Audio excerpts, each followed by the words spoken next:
I've talked about biker delinquents in anime, I've talked about schoolgirls with long skirts and bad attitudes, but I haven't covered any regular delinquent anime, and it's about time that I do that. No heavy plot, no cute girls doing cute things, just people fist fighting and getting all their teeth punched out.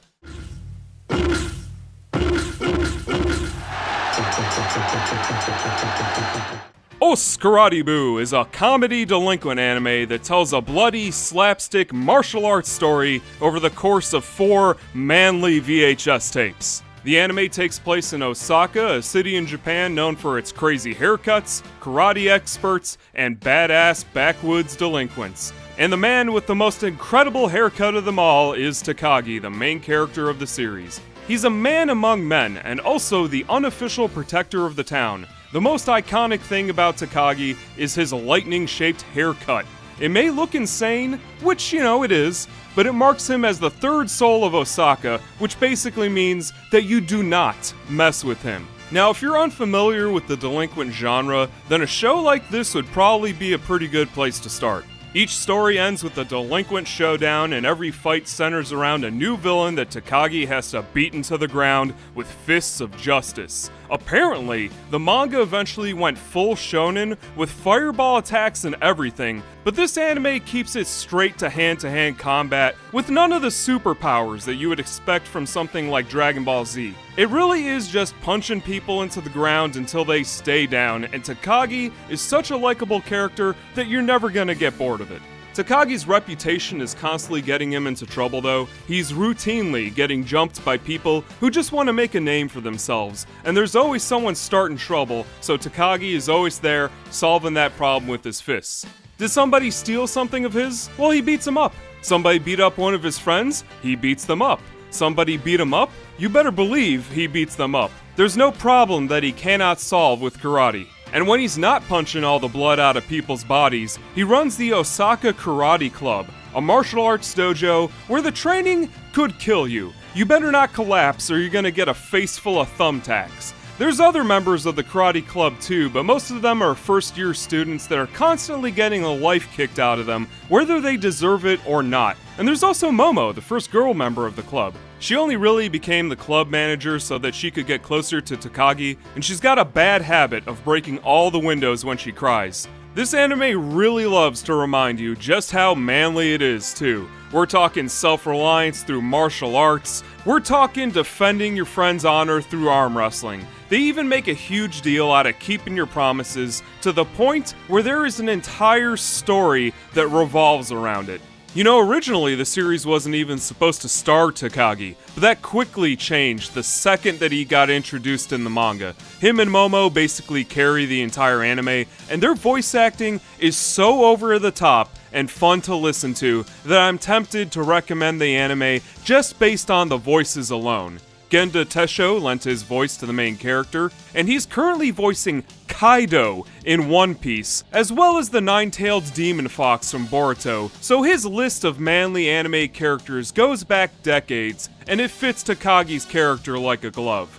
Os Karate Bu is as manly as anime get, but they throw in a lot of comedy to keep it interesting. One moment there'll be a hilarious training montage, and the very next scene, someone is having every single bone in their body broken. That's how most of the stories go anyway. They like to mix it up with some side stuff. It's a 4-episode OVA, but it feels a lot more like 8 episodes since every VHS tape tells 2 separate stories. Takagi fights a rugby team, the vice president defends the club, and even Momo gets a chance to fight a bunch of delinquent schoolgirls.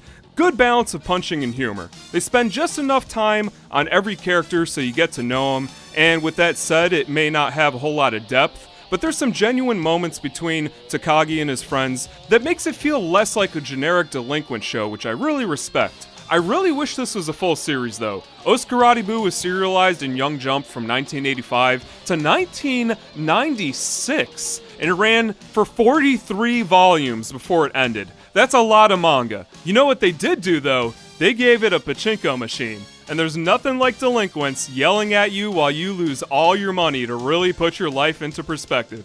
Another thing worth mentioning is it has anime cutscenes. Like actual anime cutscenes, like an anime. So if you wanted to see what a modern version of Os Karate Bu looks like, well, this is probably the best you're ever gonna get. I don't know if it's a law in the books, but they just don't make anime about high schoolers breaking each other's bones anymore. Poor Jotaro from JoJo's Bizarre Adventure can't even have a lollipop without half of his face getting blacked out unless you buy the Blu-ray version. Os Karate Boo may be completely unknown out of Japan, but in the 1990s, in that country, it was incredibly popular, and it held up so well that they made it into a live-action movie. Now, unfortunately, this movie never came out in English, so I can't offer any sort of meaningful review when it comes to the movie, but what can I say? It's live-action karate, and karate is awesome.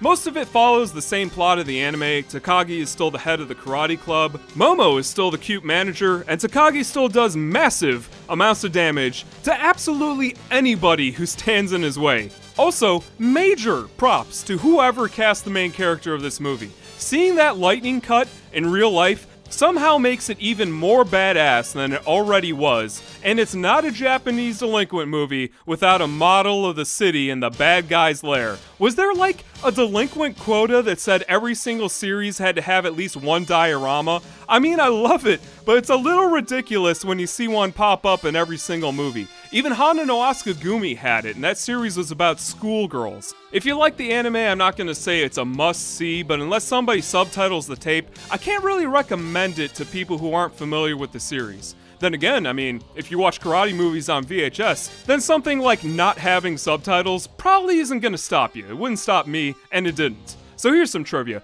Apparently the movie was released alongside something called Never Say Can't.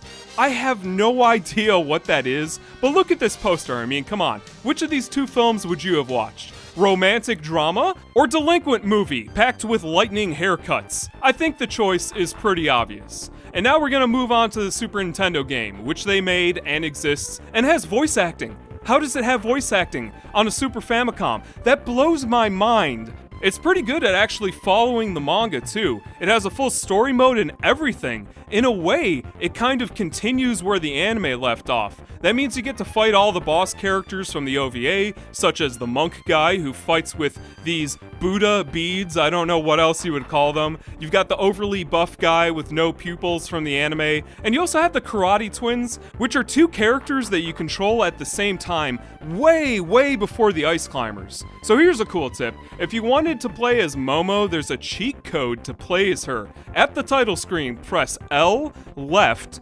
down, B, A, R, and you can play as the second best character in the series, Momo the schoolgirl. This is the part of the video where I was going to talk about all the merchandise, but there isn't any. Obviously, you got all the volumes of the manga, but I mean, come on. There's some posters for the movie, but is that what you think of when someone says anime merchandise? Look, I like delinquent shows about people punching each other to death as much as the next guy, but even I'm not going to go ahead and bother tracking down a phone card. Now, if you want to watch this, that's gonna be a problem. There is no Blu-ray of Os Karate Boo, there is no DVD, there is no Laserdisc, there's no Betamax, there is no streaming site that you can officially watch it on. The anime was never released in English, and that also goes double for that live-action movie. My VHS tapes came from a Japanese rental store, which had the awesome side effect of bleaching the spines blue, and even if you were a Japanese person living in Japan, I think this would be an absolute nightmare to watch. As far as actual criticism goes, this anime was done by JC staff, and they're not particularly well known for their good animation. They just did season 2 of One Punch Man, and not a lot has changed in the 30 years or so since they made this anime. It's not high art, but you know, this show, it's not trying to be. It's just manly men doing what they do, working out, doing karate training, punching people in the face. But hey, you know, if it's got karate in it, I'll watch it. I don't know if you're like me, you might say I have low standards, but I live for this sort of thing. All in all, Os Karate Boo is some pretty good violent fun. People bleed, lots of interesting fights happen, good comedy, and this series has to have some kind of record when it comes to hospital visits. But as far as delinquent anime go, yeah, you know, give it a watch. There's a lot of bad delinquent shows out there, and this is definitely not one of them. With all that said, will the series get an English release one day? I mean, who can say? However, if it never happens and you're the kind of total badass who watches karate movies on VHS, please consider subscribing. I cover old anime, lost media, delinquent shows, you name it. We have fun on this channel. If any of that sounds good, let me know in the comments. And as always, train hard and only punch stuff that deserves it. Kenny Lauderdale, out.